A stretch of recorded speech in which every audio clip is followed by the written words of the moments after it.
Nous venons de terminer sous la direction du commandant suprême de forces armées de la République démocratique du Congo et de la police nationale congolaise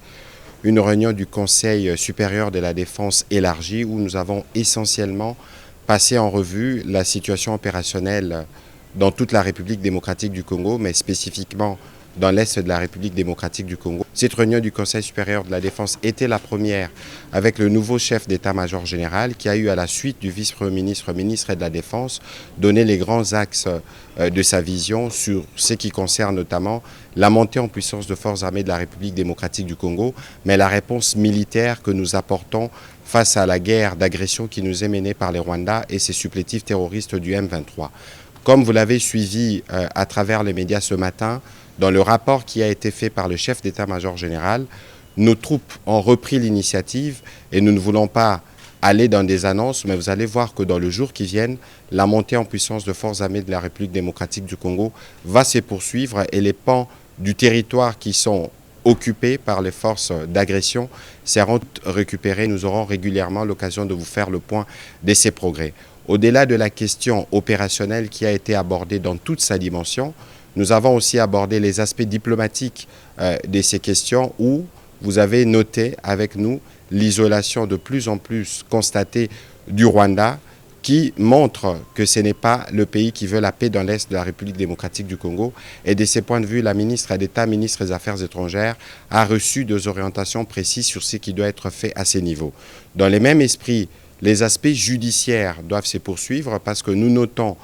au vu de l'évolution de la situation, des comportements, des attitudes, au de mots qui sont suspects, qui ne sont pas de nature à renforcer l'unité nationale ou l'union derrière nos forces armées de la République démocratique du Congo pour mettre fin à cette situation d'agression. Les ministres de la Justice, mais aussi l'auditeur général de forces armées de la République démocratique du Congo, qui participaient à la réunion, vont tous prendre des dispositions à leur niveau pour s'assurer que tout comportement à caractère subversif qui ne rentre pas dans l'objectif premier de la reprise de l'intégrité territoriale de d'autres pays, c'est des comportements qui pourront être sanctionnés. Le même constat a été fait dans la couverture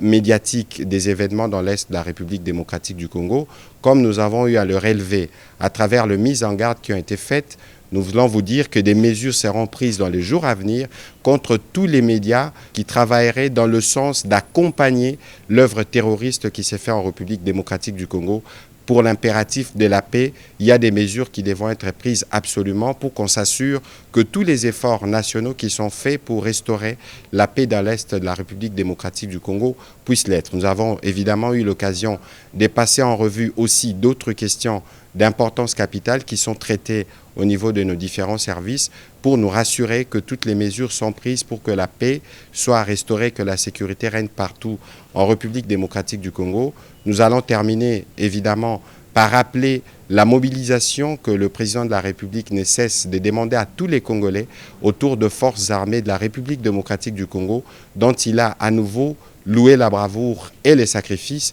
Et donc nous allons réitérer ces demandes pour que toutes les populations congolaises fassent confiance au président de la République, mais aussi aux efforts soutenus du gouvernement dans le cadre des différents fronts militaires, diplomatiques, judiciaires, économiques et médiatiques pour que nous puissions restaurer la paix dans l'Est de notre pays une fois pour toutes.